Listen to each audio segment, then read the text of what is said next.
So, were these guys having an argument? Yes. Of a sort. Yes, they were of a sort. What were they having an argument about? They're having an argument about what an argument is? They're having an argument about whether they're having an argument? And are they really having an argument about whether they're having an argument? Are they actually having an argument? I suppose if they're having an argument about whether they're having an argument, one person saying that they are and another person saying that they're not? Is this what we think? That's certainly a dispute, right? There's a disagreement about whether or not they're having an argument. Is there an argument about whether or not they're having an argument? I suppose if an argument is nothing more than a dispute, nothing more than two people who disagree, then maybe. But it seems like at least one of them is saying that there's something else. What is this something else? Sure. An argument has to have support. An argument has to have support? Let me see. So Michael Palin's character, he's the guy who comes in to have the argument. John Cleese, he's the one who's in the argument clinic. Palin says an argument is a connected series of statements to establish a definite proposition. This gets at, what were you saying, support? Support. Yeah, some kind of notion of support. He also talks about it as an intellectual process. Disagreement is not a connected series of statements. You can disagree in just one statement. No, it isn't, right? To establish some definite proposition. An intellectual process, I don't see how there's much of an intellectual process in just disagreeing with what somebody says.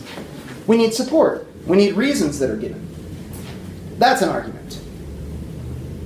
Dispute, maybe something else. We want to reserve a different word for that because while they're close cousins, they're not doing exactly the same thing. You can have a dispute about whether or not you're actually having an argument. One person saying, yes, we are having an argument. Another person saying, no, we aren't. Is that an argument? This isn't an argument. Yes, it is. No, it isn't. Yes, it is. No, it isn't. Yes, it is. No, it isn't. Is that an argument? No. Certainly a dispute. So who's right in this? Are they having an argument? In this sense of like needing support, in this sense of a connected series of statements to establish support, maybe, is another word that we might use instead of establish, a definite proposition. An intellectual process. If an argument has to be these things, are they having an argument? No. Because they're just saying yes it is, no it isn't. The whole time? Is it possible that the one guy was in nosing because he was arguing what an argument was? Yeah, so Palin's character, he starts giving reasons at a certain point, right? He starts out just saying, this isn't an argument. Cleese says, yes it is, no it isn't, yes it is, no it isn't. Not an argument yet, just a disagreement. And then he says, look, an argument is a connected series of statements to establish a definite proposition. An argument is an intellectual process. What you're doing is just the automatic gainsaying. It's just contradicting what I'm saying. And that's not any of these things. Therefore, this is not an argument. It's just a dispute. Yeah, he's given reasons. Which is funny because now it is an argument, right? In the process of giving reasons, Palin's turned this dispute into an argument. Suddenly somebody's giving reasons. And what about Cleese's character? Does he just keep saying, no, it isn't, yes, he just keeps just denying whatever Palin says? Or does he start offering he offers some reasons of his own? What does he say? Yes? Well, when he was talking about, when he said that the guy didn't pay, and then he said... That's a second dispute, right? Yeah, so there's not even just one dispute in this scene. There's one dispute over whether or not they're having an argument, and then later on there's a dispute about whether or not he's paid. Before that, there's a dispute about whether or not 5 minutes has elapsed yet. Certainly a dispute about all these things. Are there ever arguments about these things? Yes? He says, maybe I'm just arguing in my spare time. Yeah, he closes with, maybe I'm just arguing in my spare time. Before you guys are kind of like jumping ahead just a little bit. Let's stick with whether or not we're having an argument. And Palin says, no, we're not. Here are my reasons, because this is what an argument is, this is what an argument is, and you're not doing those things. Therefore, not an argument. Which is an argument. And Cleese comes back and says, look, if I'm going to argue with you, I have to take up a contrary position. Maybe that's true and maybe that's not true, but he's given a reason. Might be a good reason, might be a bad reason, but he is giving a reason. Do you need to take up the opposite position from somebody in order to argue with them? Well, if arguing is just an argument is just a connected series of statements to establish a definite proposition. If an argument is an intellectual process, maybe not. Maybe that's not true. But still, if what their dispute is whether having an argument, even a bad argument would count, right? Giving bad reasons. It's still giving reasons. So that's the first dispute, whether or not they're having an argument. Then there's a dispute over whether or not 5 minutes has gone by. Does that dispute ever turn into an argument? Does anybody give reasons? Not really. Palin eventually gives in and he goes like, fine, here's more money for another 5 minutes. And then what do they have a dispute about? Whether or not he's paid just now. Is it just a dispute or does it turn into an argument? Just a dispute? Yes, I paid. No, you didn't. Yes, I paid. No, I didn't. No reasons given? Yes. But then Palin says, but you're arguing with me, which means I must have paid you. Yeah, I must have paid you because you're arguing with me. Because you said that I'm not allowed to argue unless you've paid. And here you are arguing with me, so therefore I must have paid. Clever. Except, is he arguing with him right there? So he just pointed out another contradiction. Yeah, he's just contradicting, which earlier Palin said that's not an argument, right? Oh. He's offered reasons. I don't know how good they are. He trips over himself just a little bit, right? Earlier he was saying that just contradicting me is not an argument. Here it is that Cleese is now contradicting Palin over whether or not he's paid his money for another 5 minutes of argument. And saying that because you're arguing with me, I must have paid. But it's not clear that Cleese is arguing. He's just contradicting. And then Cleese's response to this is to say, what was it?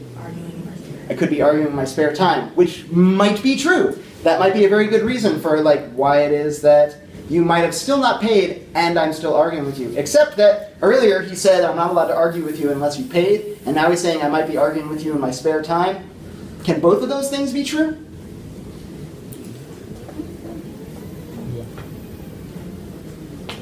If I'm not allowed to argue unless you paid, can I argue with you in my spare time? No. So one of those two is going to have to go, right? This discussion, this back and forth, this dispute, this interaction between two lovely British people drifts in and out of being an argument. Some of the arguments are good, some of the arguments are bad. But if there's any comedy, I heard some chuckles. If there's any comedy in this, it lies in this tension of the uncertainty about what it means to have an argument. And this technical sense that we're going to be talking about today is distinct from the common usage. So in common usage, most of the time that we're talking about an argument, we're talking about some kind of debate or a fight or a disagreement or a dispute. If I said Mom and Dad were arguing about money last night again, what do you think happened? There was a disagreement probably? Tempers flared maybe? People got a little bit angry? None of that is necessary or even implied by this technical sense of argument. Another thing that's going on with this common usage is it seems like there are two sides in any argument in this common sense, right? If we're talking about a debate or a fight or a disagreement, there must be two sides. But if an argument is nothing more than this definition, a group of premises that give support to, that is to say, that give reasons for believing some conclusion, in that sense of argument, you don't even need two sides. You definitely don't need two people. You can make an argument by yourself. You can have an argument by yourself. Anytime you're giving reasons to support some sort of conclusion, you've got an argument. And this is a very technical sense that's different than this. And I'm not here to say that words can only be used in one sense. I'm here to say, in this classroom, in this context, the way that we use the word argument is this sense and not this sense. There are other contexts, right? If you're in a mathematics class, we might talk about the, argument as the input value that you put in a function to get some kind of unique output value, right? This is yet another sense of argument. And we're just kind of delineating the context, defining our terms. Being able to recognize the difference between these two, though, this is crucial. And do we all understand the difference between a dispute, argument in the common sense, and this argument in this technical sense? Anybody a little bit unclear on it? It really just comes down to whether or not anybody's giving any reasons to support some sort of conclusion, some claim that they're making, some belief that they have, or opinion that they've shared. Yes? So what was meant earlier when you said that it has to be an intellectual process? There's got to be a movement in thought, right? And that's what this kind of this support business is all about, right? A group of premises that give support to a conclusion that says, here are my reasons, and my reasons should move you in thought to the conclusion. Which is to say, if you started out listening to my argument not sure whether to believe my conclusion, not sure, but like if I say, pizza is delicious, and you're like, well, I don't know about that. I'm skeptical about whether or not pizza is delicious. Got any reasons, buddy? And I give you the reasons. If my reasons are good, they should move you a little bit more towards thinking that pizza is delicious is believable. In principle, this should be at least possible, right? If the argument's bad, they might not move you very far. Is it that the argument should have the ability to move someone's opinion? Well, that's what it's aiming to do, right? When we talk about support, or when we talk about giving reasons for why some conclusion is believable, what we're saying is, if you weren't sure whether you wanted to believe it or not, maybe you started out not believing this, this is designed to move you in that direction, towards finding it more believable. This is what we mean by an intellectual process. But then if the argument then doesn't move the other person's opinion, is it then an argument, even if it is backed up by these premises? Yeah, well, we might get into territory where we're trying to make distinctions between bad arguments and non-arguments, which is, things always get a little weird there. Is that clear enough? Here's a water bottle. This is a water. Can we all agree this is a water bottle? What if there was a hole in the bottom? Would it still be a water bottle? Yeah, it's a bad water It bottle. would be a bad water bottle. It doesn't hold the water very well. Dribbles out all over the place. What if there's a really big hole in the bottom? Still a water bottle? But worse? What if there's just no bottom at all? I just saw the bottom of the water bottle off. Am I getting into not a water bottle territory now? So yeah, we can see that there is this sense in which talking about a bad argument, the worse the argument gets, we'll start to get into territory where we might be saying that's not even an argument at all. They're not even really giving me reasons. They're like, I said A, B, and C, and you're like, yeah, but those reasons were so bad as to not be reasons at all. And again, we don't want to say necessarily that I have to move somebody else's opinion in order for this to be an argument. I could just be tracing the movement in thought for myself, by myself. Or I might be doing it with somebody else, but they're just not listening, they're stubborn, they refuse to listen to my reasons. All of those things are possible, but I'm still tracing this movement in thought from premises, these things called premises, which are my reasons, to the conclusion. There is no movement in thought if all I do is just state my conclusion. Then we don't really have an intellectual process, right? Having a belief is not an intellectual process. Thinking is an intellectual process. But the mere possession of the belief is not quite thinking just yet. Yes, Sean? For the argument to be worth hearing, do the premises have to be absolutely true? Do the premises have to be absolutely true, as opposed to partially true, Yeah, or like just true from or some perspective? true, Like like you with said, some pizza- certainty? Yeah, like how you said pizza is delicious. And like if you say pizza has cheese. And cheese is delicious. Therefore pizza. Yeah. Well, Although motor oil with cheese on top also has cheese, but might not be delicious, right? Yeah. So there are all kinds of things that I might be suspicious of there. No, they don't have to be. The premises don't have to be things that everybody believes, but we will see that your argument is better the more believable your premises are. Yeah. And some of this involves knowing your audience, but we're not there just yet. We're still at this point of just identifying the structure of an argument. Yes? Can you have the technical term and the competent term? Can they both be occurring at the same time? They can both be occurring at the same time. I can have a dispute between two people where passions flare, right? Where they get very, very angry. This happens occasionally in class. That one person says one thing, another person says that, no, I won't stand for that. They raise their hand. They express their disagreement, and they do it with a little bit of edge, and then the other person comes back, a little bit more edge, maybe it starts to escalate. There's certainly a dispute going on. There's some kind of debate. If they're both giving reasons in the process of this back and forth, then we also have arguments. We have arguments in this sense as well, right? But it doesn't have to be the case. I don't have to have an argument if there's a dispute. I don't have to have an argument in this sense if there's an argument in this sense. And the other way around as well. I don't have to have an argument in this sense just because I have one in this sense. For example, I could just be reflecting on my own opinions and wondering what reasons I might have for them. In which case, I don't necessarily have two sides to the issue. There isn't necessarily a dispute or a disagreement.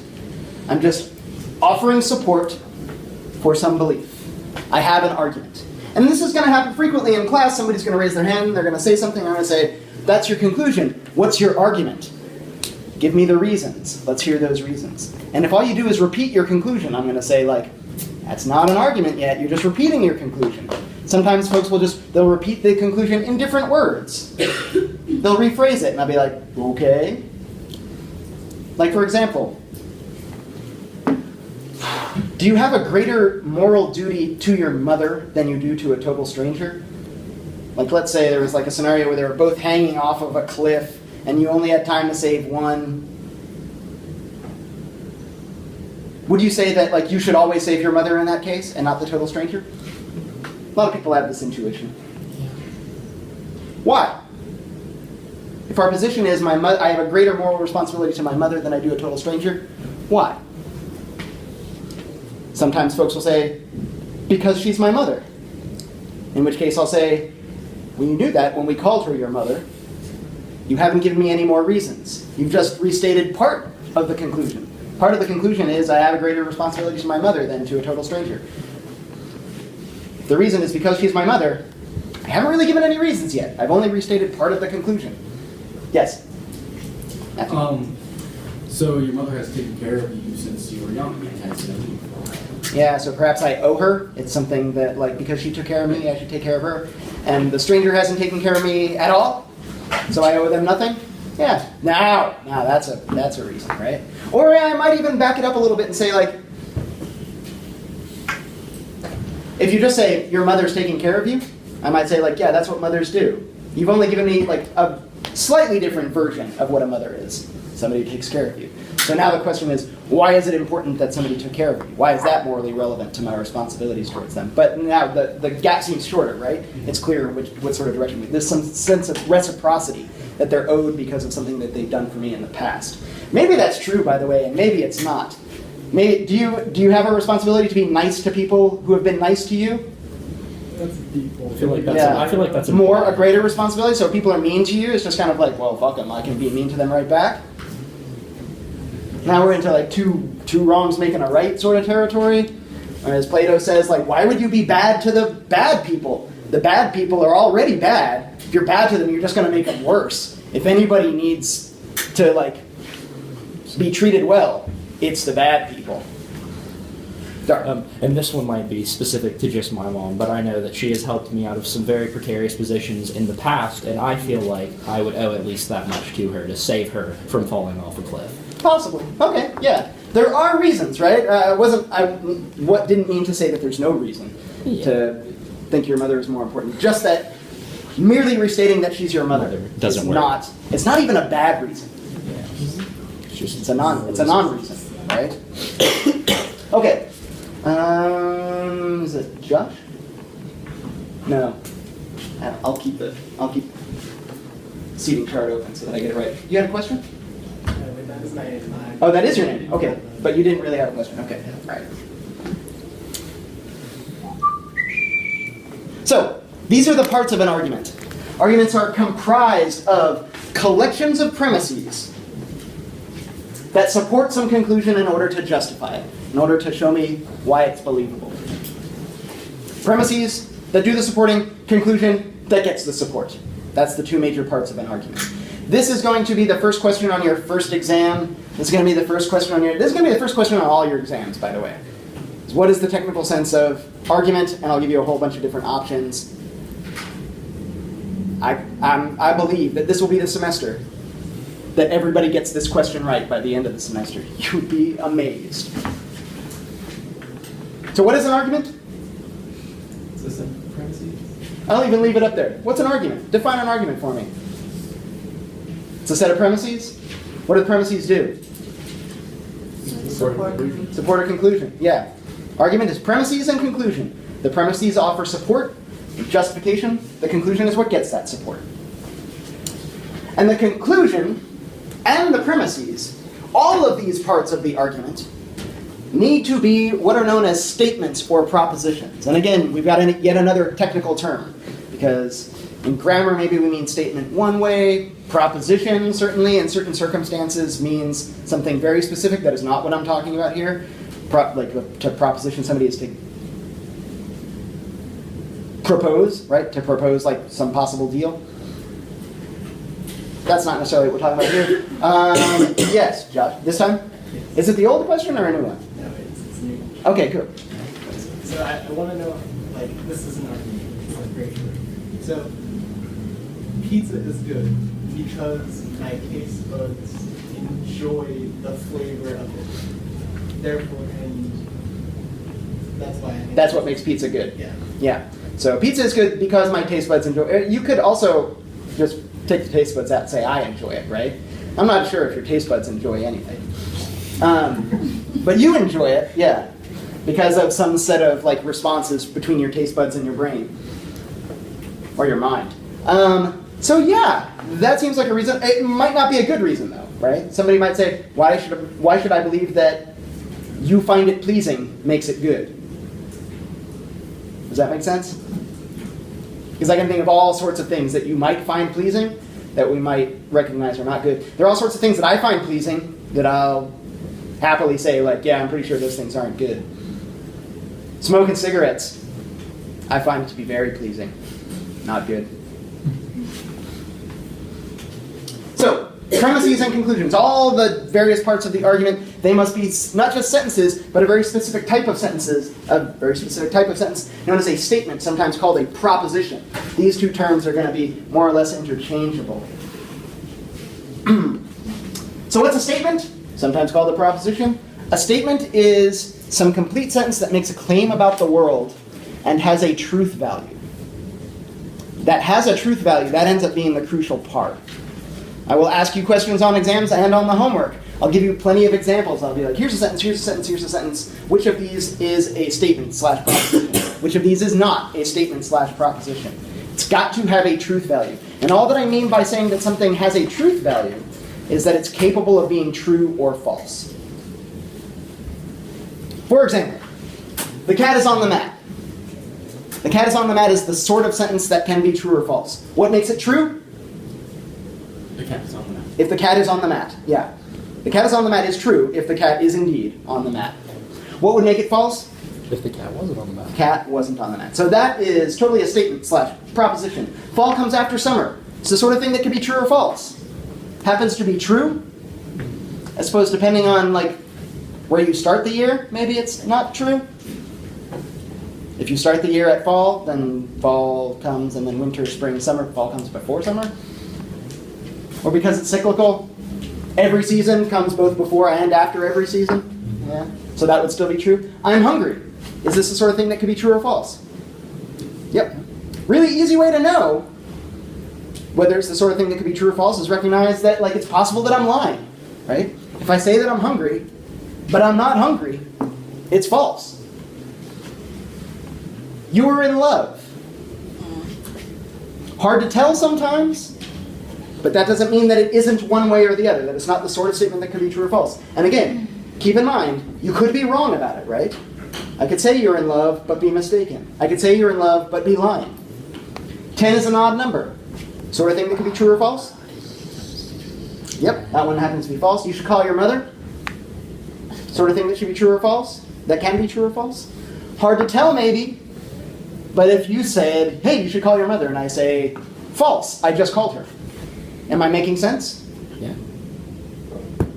Fair enough. Cheap Keef makes terrible music. The sort of thing that can be true or false.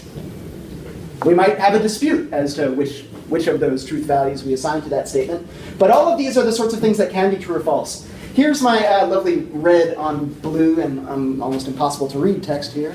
Can you guys even see that from the back? Here are some sentences that are not statements. Stand up. Dar, stand up. He didn't have to do it, right? Dar, sit down. If you didn't want to do that, if I said stand up and you're like, no. Would it make sense if you said false? If I said stand up and you were false, you're like, What are you talking about? That's not even the sort of thing that can be true or false, right?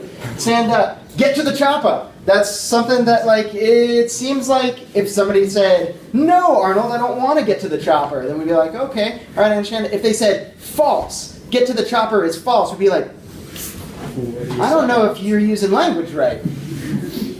Please stop talking. Please stop talking. False.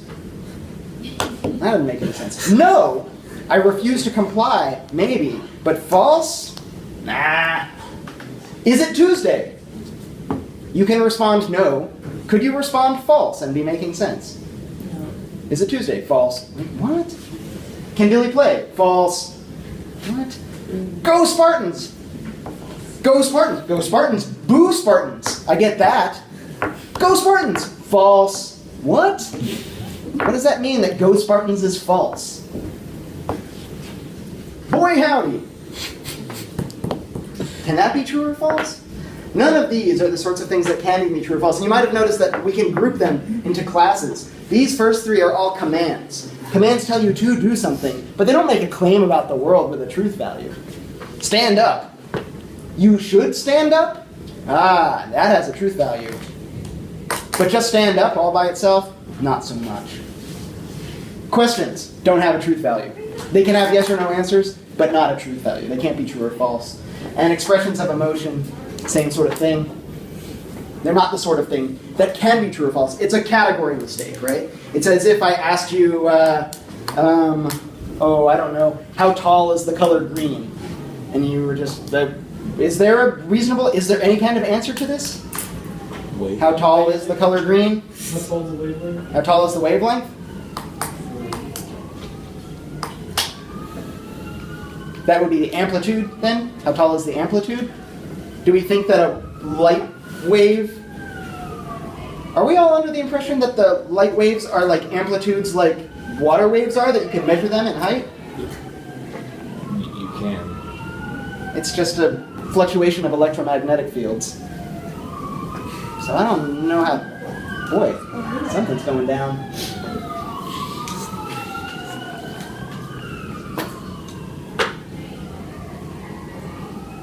How loudly did you sleep last night? Oh, maybe that one does make sense. My father sleeps hella loud.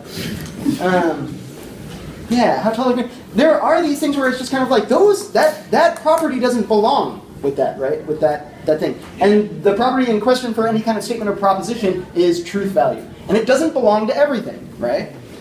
This computer doesn't have a truth value all on its own. Commands don't have a truth value. Questions, expressions of emotion. But these sorts of things on the left, they totally do. So, this is our structure here. This is all that we really needed to accomplish today in class, is to recognize that arguments have a very specific sort of technical definition that they need to adhere to in a logic or critical thinking context. That conclusions and premises are always statements or propositions. You can have, in the course of a natural language argument, you can have various commands and questions and like expressions of emotion. They just won't really be part of the argument. Or they'll be rhetorical devices. I ask a question, but really what I'm doing is making a statement. Have you've seen people do this? This is what a rhetorical question is, right? It's a question that's not a real question. So if I said something like, oh, I don't know, Dara, are you going to wear pajama pants for the rest of the day? We might say like, that wasn't just a question. Maybe there was like an implicit judgment in there as well, that I was like, you should not be wearing pajama pants for the rest of the day. If I'm trying to communicate that content, then I'm making a statement, I'm just doing it on the sly, right? Okay. Whenever I have reasons, I've got an argument. And this is talking about this intellectual process question that you were asking, that every single argument makes an inference, some kind of movement from the premises to the conclusion. Sometimes that inference is a really, really short jump and it's really safe. Sometimes that inference is a bigger jump and it's a little less safe. And sometimes it's so big that we'll say like, it's not really well supported at all. Maybe we have a non-argument here. But this should be kind of like the structure that we're thinking about. That every single argument makes inferences. It does this by supporting the conclusion with premises. So here are some examples of arguments. Tell me if you can identify the conclusion for me. All humans are mortal. Adam is a human. Therefore, Adam is mortal. What's the conclusion? Adam is mortal.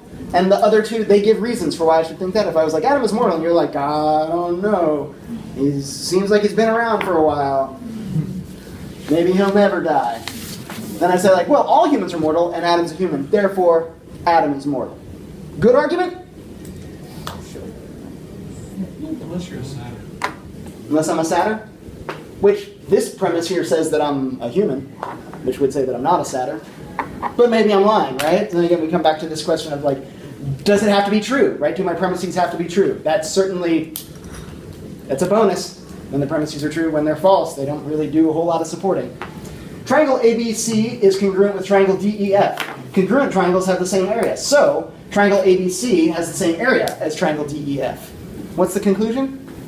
You can just tell me, is it the first, second, or third statement? It's the third statement. Every time Greg has cooked for me, the food was inedible. Greg is cooking dinner tonight. It follows that we'd better eat before dinner. Statement 1, 2, 3. Is this an argument?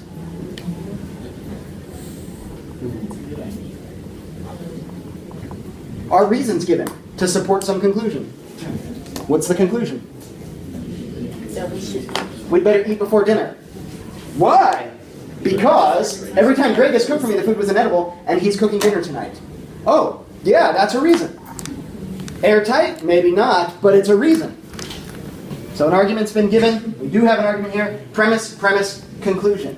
Notice we have some kind of like syntactical markers going on here too. Therefore, Adam is mortal. The therefore is a big fat flag that you stick in the conclusion, right? Therefore says, here's my conclusion.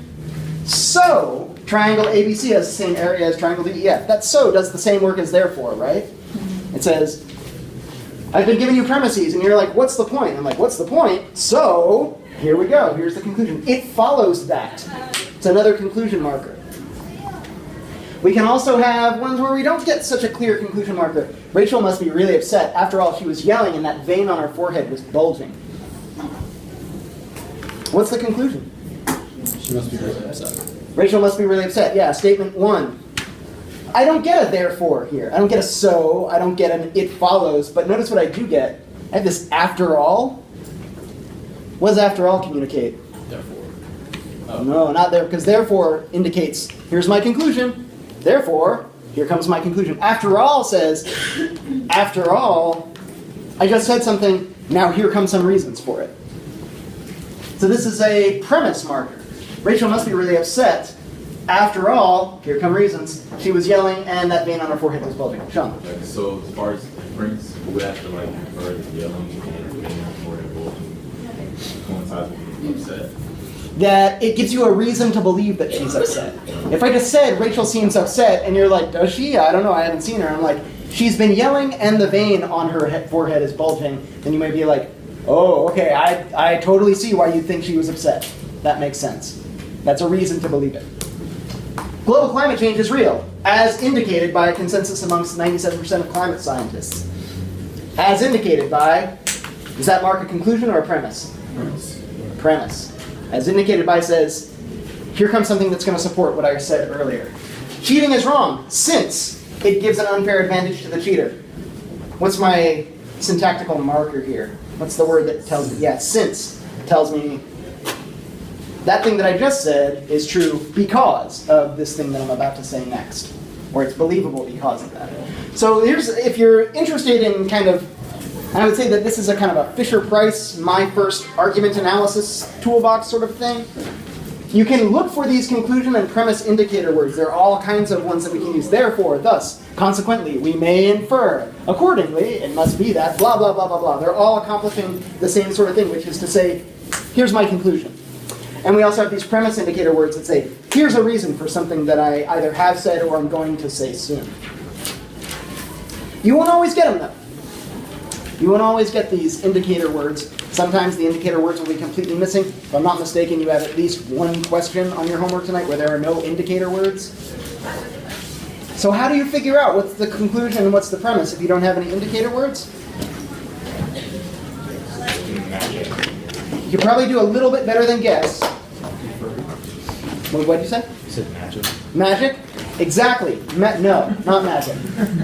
What else? Trying to figure out what's being supported and what's being. Yeah, try to see, like, there should be some structure of support that's already communicated. And you might think to yourself, like, if this was the conclusion, do the other statements actually give me reasons to believe it? If yes, then that's a plausible conclusion. If not, then either we have a bad argument or a non-argument or something like that. Didn't really get any time to work on this worksheet, but is the process of identifying premise and conclusion pretty straightforward? Okay, good. I'm going to be posting the solutions to this worksheet so you can practice a little bit, get your feet under you before you try the homework quiz. The homework quiz will not have the solutions posted, but you get 3 stabs at it. Any questions? Nope. Yes? So homework is the homework quiz. Homework is the homework quiz, yeah. Your homework is, and there's also going to be a reading assignment. Chapter 1 from our book, which I know that not everybody has yet, so I'm going to post a PDF of Chapter 1. Yep.